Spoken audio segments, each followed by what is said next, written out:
Hello students, हम विकास chapter के पिछले क्लास में हम उसमें पढ़े थे कि हर लोगों का विकास अलग अलग होता है, लक्ष्य अलग अलग होते हैं और विरोधी भी होते हैं।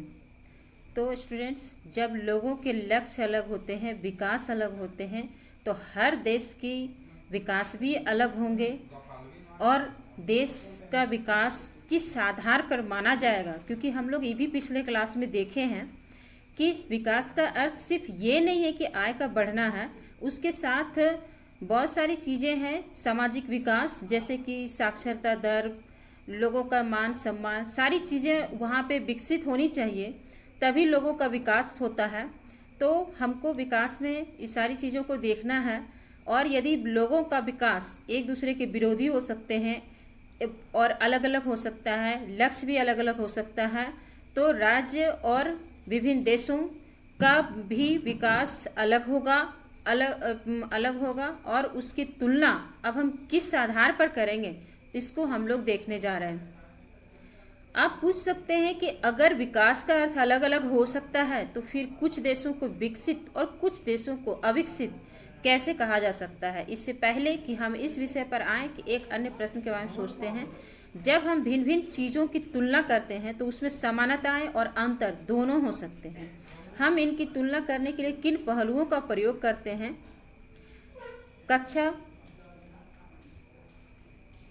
कक्षा में विद्यार्थियों को ही देखते हैं। हम विभिन्न विद्यार्थियों की तुलना कैसे करते हैं, जैसे उनमें ऊंचाई, स्वास्थ्य, प्रतिभा और रुचि के अनुसार अंतर है। हो सकता है सबसे स्वस्थ विद्यार्थी सबसे पढ़ाकू विद्यार्थी ना हो, सबसे बुद्धिमान विद्यार्थी हो सकता है मित्रता व्यवहार न रखता हो। तो हम विद्यार्थियों की तुलना कैसे करते हैं? हम जो मापदंड का प्रयोग करेंगे वह तुलना के उद्देश्य पर निर्भर करेगा। खेल कूद टीम, वाद विवाद टीम, या कुछ भी हो सकता है जिसके आधार पर हम उसकी तुलना करेंगे। उसी प्रकार देश की तुलना भी हम लोग करेंगे, और देश की तुलना के समझ पर आधारित है। अधिक आय का अर्थ है मानवीय आवश्यकताओं की सभी वस्तुओं का अधिक होना। अधिक आय का अर्थ है मानवीय आवश्यकताओं की सभी वस्तुओं का अधिक होना। जो भी लोगों को पसंद है, जो उनके पास होना चाहिए, वे उन सभी वस्तुओं को अधिक आय के द्वारा प्राप्त कर पाएंगे। इसलिए ज़्यादा आय अपने आप में एक महत्वपूर्ण लक्ष्य समझा जाता है। अब एक देश की आय क्या है? अंतर्दृष्टि से किसी देश की आय उस देश की सभी निवासियों की आय है।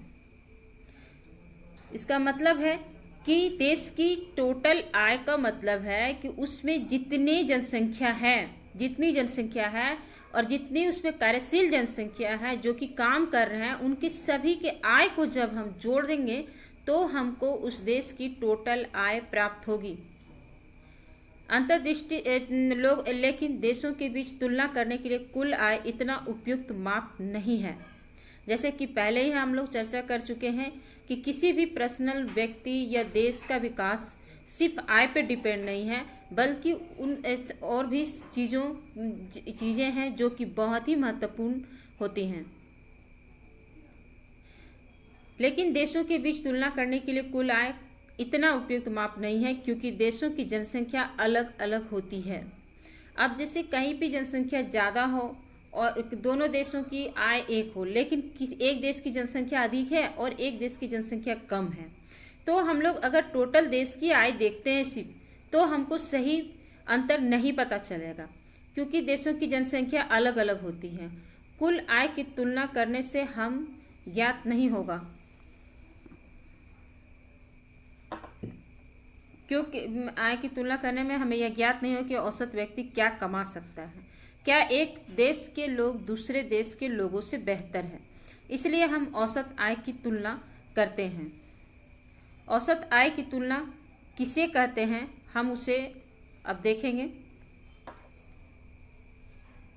औसत आय इज इक्वल टू देश की कुल आय बाय देश की कुल जनसंख्या। देश की कुल आय इज इक्वल टू टोटल देश की जनसंख्या की आय, और देश की कुल जनसंख्या से यदि हम भाग देते हैं तो हमको औसत आय प्राप्त होता है। फॉर एग्जाम्पल, जैसे मान के चलते हैं कि एक देश की आय 1 लाख रुपया है और उस देश की जनसंख्या 5 है। फॉर एग्जाम्पल मैंने लिया है 1 लाख एक देश की टोटल आय है और जनसंख्या 5 है और उसको हम इस फॉर्मूले में फिट किए हैं तो औसत आय या प्रति व्यक्ति आय एक होता है। दोनों का मीनिंग एक होता है, औसत आय या प्रति व्यक्ति आय। तो मतलब यहाँ 5 जनसंख्या है, 5 जनसंख्या में से एक जनसंख्या का आय प्रति व्यक्ति आय कहलाता है। तो हमको यहाँ 20,000 प्राप्त होता है। कहने का मतलब जैसे अगर दो देशों की आय अगर 1 लाख है, दो देशों की आय यदि 1 लाख है लेकिन किसी की जनसंख्या 5 है और किसी की जनसंख्या यदि 10 है, यदि 10 है तो यहाँ पे क्या फर्क पड़ता है। अगर हम लोग दोनों देश की अगर टोटल आय को देखते हैं तो सेम दिखता है, लेकिन यहाँ पे जनसंख्या आधी है, यहाँ पे जनसंख्या ज्यादा है जो कि डबल है। इसके कारण क्या हुआ कि प्रति व्यक्ति आय कम हो गया। मतलब क्या हुआ कि ये देश ज्यादा विकसित है और ये देश कम विकसित है, जबकि हमको एक नजर में देखने में दोनों देशों की आय सेम है। इसीलिए दोनों देशों की तुलना करने के लिए औसत आय या प्रति व्यक्ति आय का प्रयोग किया जाता है। अब हम लोग देखेंगे फिर से। अभी हम लोगों बोर्ड में देखा कि औसत आय किसको कहते हैं और औसत आय तो देश के विकास की तुलना करने में औसत आय की आवश्यकता क्यों है, इस चीज़ को हम लोग देख चुके हैं। क्योंकि हम लोग इस चीज़ को देखें कि यदि औसत आय में अगर देश की कुल आय को अगर हम लोग लेते हैं तो क्या होगा कि उसमें भ्रम हो जाएगा कि उसकी जनसंख्या के अनुसार उसका नहीं विकास दिखेगा। लेकिन जब हम लोग प्रति व्यक्ति के आय के आधार पर देश के विकास की तुलना करते हैं तो हमें सही से उसमें पता चलता है कि देश की विकास क्या है, औसत आय क्या है और प्रति व्यक्ति क्या है, वो हम लोगों ने अभी बोर्ड पे देखा है। अब देखते हैं यहाँ पर रिपोर्ट्स के अनुसार विश्व बैंक की विश्व विकास रिपोर्ट के अनुसार देशों का वर्गीकरण करने में इस मापदंड का प्रयोग किया गया। मतलब विश्व बैंक की विश्व विकास रिपोर्ट के अनुसार औसत आय के आधार पर देश के विकास की तुलना की गई है और 2017 के अनुसार प्रति व्यक्ति आय यूएस का $12,056 प्रति वर्ष या उससे अधिक है। उससे समृद्ध देश और वे देश जिनकी प्रति व्यक्ति आय यूएस $995 प्रति वर्ष या उससे कम है, उससे निम्न आय वाला देश कहा गया है। भारत मध्य आय वर्ग के देशों में आता है क्योंकि उसकी प्रति व्यक्ति आय 2017 में केवल यूएस $1820 प्रति वर्ष थी। समृद्ध देशों में, जिनमें मध्य पूर्व के देश और कुछ अन्य छोटे देश शामिल नहीं हैं, को आमतौर पर विकसित देश कहा जाता है।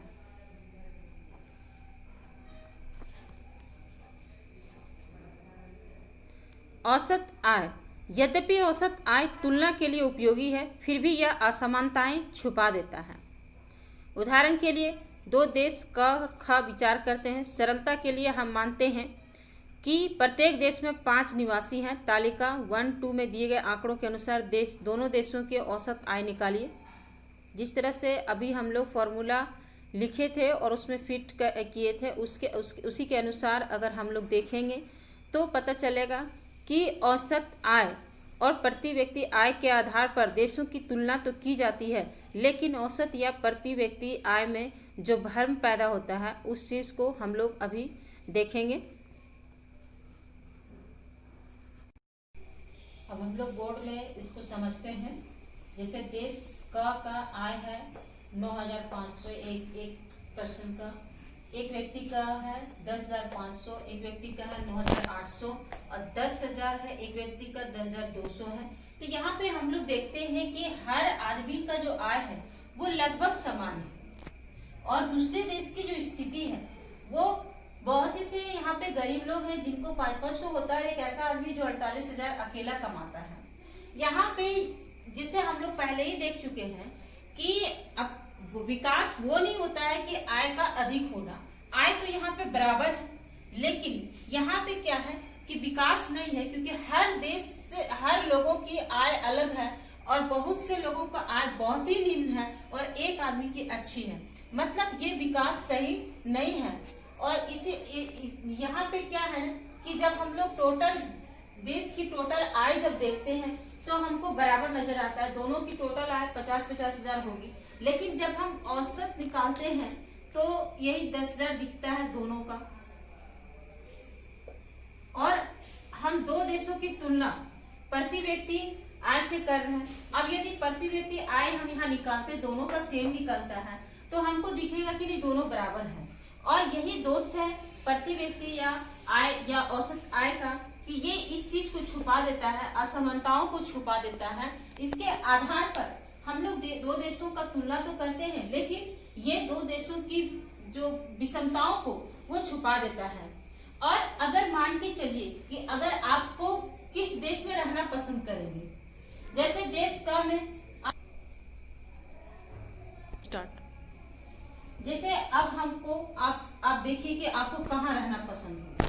देश का में आप कहीं भी रहिएगा तो आपकी स्थिति अच्छी है, मतलब इस देश का विकास सही है। लेकिन देश खा में आप कहाँ रहिएगा, आप तब रहना पसंद करेंगे जब आपकी आय 48,000 हो। लेकिन आपके पास रिस्क है कि इस देश में रहेंगे तो हम 500 ही कमा सकते हैं, लेकिन फर्स्ट देश में रहेंगे तो कहीं भी रहेंगे तो हम अच्छी। अब हम लोग बोर्ड में इसको समझते हैं। जैसे देश का आय है 9,500 एक पर्सन का, एक व्यक्ति का है 10,500, एक व्यक्ति का है 9,800 और 10,000 है, एक व्यक्ति का 10,200 है। तो यहाँ पे हम लोग देखते हैं कि हर आदमी का जो आय है वो लगभग समान है। और दूसरे देश की जो स्थिति है वो बहुत ही से यहाँ पे गरीब लोग हैं जिनको 500 होता है, एक ऐसा आदमी जो 48,000 अकेला कमाता है। यहाँ पे जिसे हम लोग पहले ही देख चुके हैं कि अब विकास वो नहीं होता है कि आय का अधिक होना, आय तो यहाँ पे बराबर है, लेकिन यहाँ पे क्या है कि विकास नहीं है, क्योंकि हर देश से हर लोगों की आय अलग है और बहुत से लोगों का आय बहुत ही निम्न है और एक आदमी की अच्छी है, मतलब ये विकास सही नहीं है। और इसी यहाँ पे क्या है कि जब हम लोग टोटल देश की टोटल आय जब देखते हैं तो हमको बराबर नजर आता है, दोनों की टोटल आय 50-50 हजार होगी, लेकिन जब हम औसत निकालते हैं तो यही 10,000 दिखता है दोनों का। और हम दो देशों की तुलना प्रति व्यक्ति आय से कर रहे हैं। अब यदि प्रति व्यक्ति आय हम यहाँ निकालते, दोनों का सेम निकलता है, तो हमको दिखेगा कि नहीं दोनों बराबर हैं। और यही दोष है प्रति व्यक्ति या आय या औसत आय का, कि ये इस चीज को छुपा देता है, असमानताओं को छुपा देता है। इसके आधार पर हम लोग दो देशों का तुलना तो करते हैं, लेकिन ये दो देशों की जो विषमताओं को वो छुपा देता है। और अगर मान के चलिए कि अगर आपको किस देश में रहना पसंद करेंगे, जैसे देश का में